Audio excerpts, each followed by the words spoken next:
Bonjour à tous.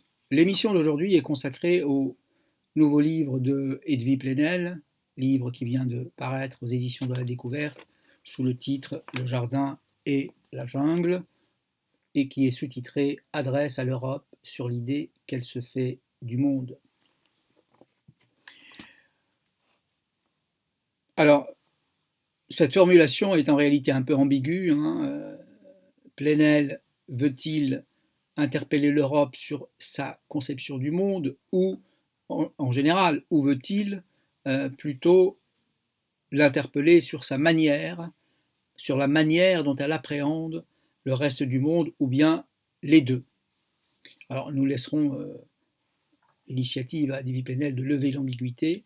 Euh, cette expression, euh, le jardin et la jungle, provient en réalité, comme d'ailleurs Plenel le rappelle lui-même, d'un discours qui a été prononcé en octobre 2022 par Joseph Borrell. Euh, alors voilà ce que dit Borrell. Oui, je le cite, l'Europe est un jardin, nous avons construit un jardin, le reste du monde, et vous le savez très bien, Federica Mogherini, il s'adresse à Federica Mogherini, n'est pas exactement un jardin, donc le reste du monde n'est pas exactement un jardin, la plus grande partie du reste du monde est une jungle, et la jungle pourrait envahir le jardin. Alors, Joseph Borrell est un socialiste européen, homme de gauche, député, ancien militant du Parti socialiste ouvrier espagnol, député, etc.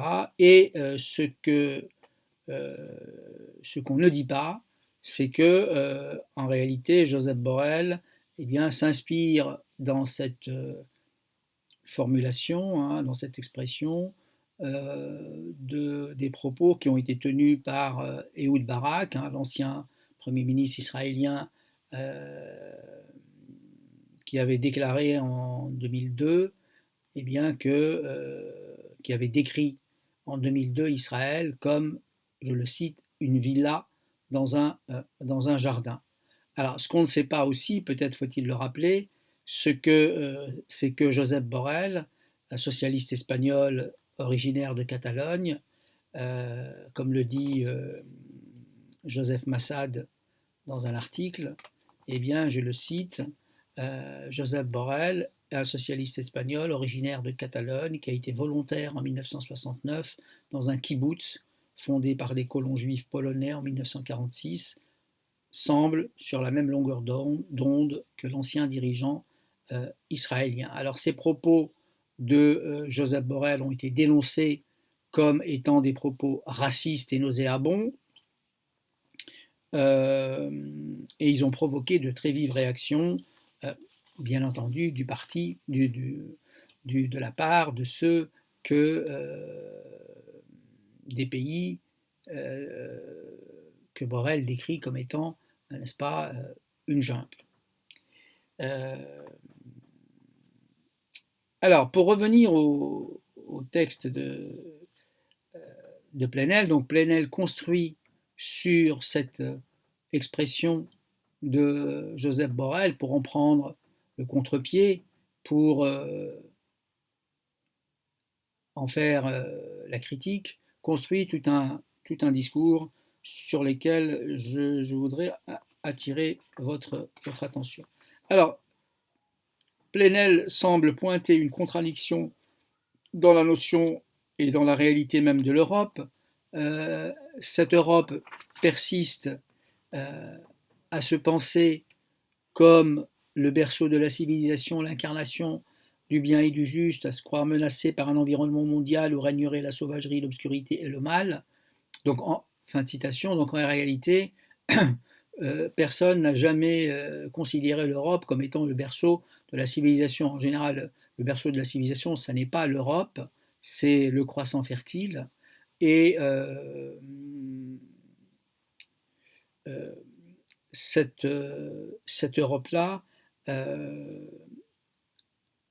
quand bien même Plenel l'accréditerait d'être le berceau de l'humanisme, on sait que ce beau nom d'humanisme a été travesti pour décorer le génocide des Indiens, puisque ça se passe aussi à l'époque de la Renaissance, de l'humanisme, etc. C'est à ce moment-là que les grandes découvertes, qui sont en réalité un impérialisme féroce et ravageur, eh bien voilà, donc l'humanisme c'est ça, c'est aussi ça, c'est le versant négatif et peut-être beaucoup plus réel que le vernis dont on le décore en Occident.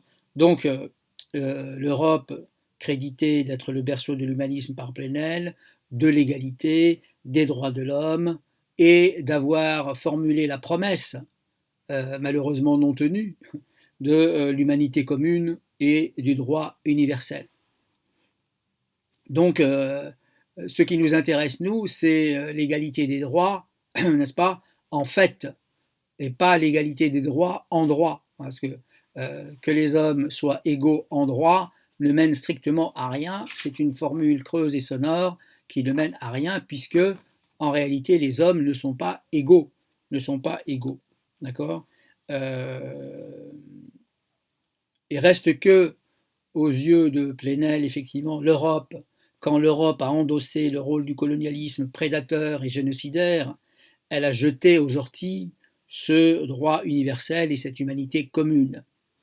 Dans ce cas précis, l'humanité commune et le droit universel étaient brandis, proclamés sur la scène européenne pour être foulés aux pieds en Afrique, en Asie, en Amérique, où les missionnaires, les conquistadors, les militaires occidentaux, européens ont ravagé les pays, imposé l'apartheid, massacré les populations. C'est ce que disait, c'est ce que le philosophe Maurice Merleau-Ponty disait à l'époque de la guerre d'Algérie. Les Algériens voient bien nos armes, mais ils ne voient pas notre humanisme. Fin de citation. Mais alors, lorsque l'Europe reconnaît Plenel, s'estime, à tort ou à raison, menacée, elle recourt à ces formules, humanité commune, droit universel, égalité des droits, etc., pour proclamer qu'elle est le sanctuaire des libertés, ce qu'évidemment elle n'est pas, elle est de moins en moins, si elle l'a jamais été, n'est-ce pas le sanctuaire des libertés contre les agresseurs forcément barbares, venus d'ailleurs. Et cette contradiction, d'après Plenel, mène l'Europe aux abîmes, tant il est devenu évident que l'Europe n'est pas à la hauteur de ces déclarations et des droits de l'homme. Alors l'idée que l'Europe se fait d'elle-même relève de l'illusion, d'abord parce que l'Europe n'a jamais été le berceau de la civilisation, comme on vient de le dire, et surtout l'idée que l'on se fait de soi peut être ou est souvent déformée par toutes sortes d'éléments. Dire le juste et le bien, si l'on veut se reporter à l'histoire, a souvent dissimulé des politiques répressives contraires précisément à ces droits de l'homme si bruyamment proclamés et qui sont en Europe elles-mêmes contestées. Marcel Gauchet les a contestées dans bien des textes. Les griefs adressés à la notion des droits de l'homme sont nombreux et importants. Ces droits de l'homme ne prendraient sens que pour un individu isolé, égoïste, et par conséquent, leur application ruinerait les bases mêmes de l'ordre social. Et puis surtout, de quel homme s'agit-il? De quel homme proclame-t-on les droits? Et il s'agit surtout de l'homme européen, si on veut bien le reconnaître. Et pourquoi les droits de l'homme européen, dont la culture, la religion, les appartenances sont historiquement situés, seraient-ils valables pour d'autres hommes issus d'autres cultures différentes? Et c'est bien pourquoi, d'ailleurs, d'autres peuples et d'autres cultures ont proclamé d'autres déclarations qu'ils estiment beaucoup mieux correspondre à leur histoire et à leur identité et à leur idiosyncrasie. Les droits de l'homme en Europe s'adressent à une histoire européenne, à une religion chrétienne, à une culture occidentale. Il faudrait être insensé pour s'imaginer qu'un non-occidental pourrait s'y reconnaître ou bien y trouverait son compte. Ajoutons à cela qu'il n'est pas sûr que les droits de l'homme soient pertinents en Occident même, en Europe même. Ils y ont été l'objet de maintes critiques. Il suffit de se reporter aux réflexions sur la Révolution française de Edmund Burke plutôt, qui critique les droits de l'homme, qui critique la déclaration des droits, la déclaration française des droits de l'homme, valable, dit-il, pour une époque donnée et pour une société donnée, et en aucun cas universalisable. Joseph de Maistre, personnage fort peu sympathique, épingle l'individualisme des droits de l'homme. Un homme, dit-il, livré à sa raison individuelle est dangereux pour la société.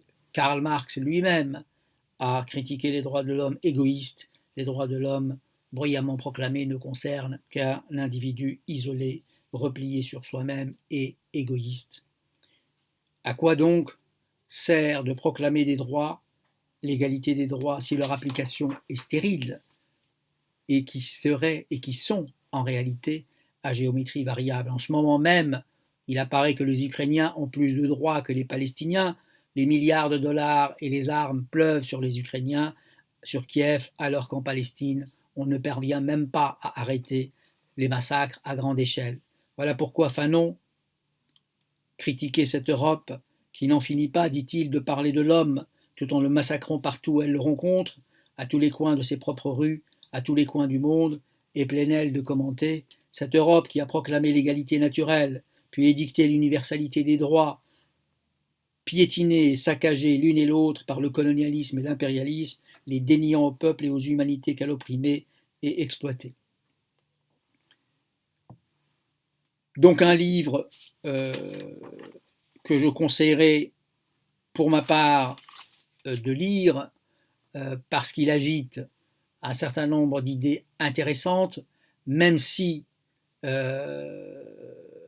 sa critique nous laisse un peu sur notre faim, et surtout, je dois dire que quand je suis arrivé à la fin du livre et que j'ai lu que Plenel se réclamait d'une phrase d'Albert Camus prononcée, qui figure dans le discours de Suède lors de la réception du prix Nobel de littérature en 1957, cette phrase est la suivante: chaque génération, sans doute, se croit vouée à refaire le monde. La mienne sait pourtant qu'elle ne le refera pas, mais sa tâche est peut-être plus grande. Elle consiste à empêcher que le monde se défasse. Fin de citation. Alors, si c'est pour en arriver là, je veux dire, si c'est pour nous servir la pensée tiède d'Albert Camus, qui effectivement se réclamait de l'homme révolté, mais quand il s'est agi d'appuyer l'insurrection de ses compatriotes algériens, il s'est réfugié dans un silence, il s'est réfugié dans le silence, mais ça serait peut-être l'objet d'une autre émission. Wassalamu alaikum wa rahmatullahi ta'ala wa barakatuh.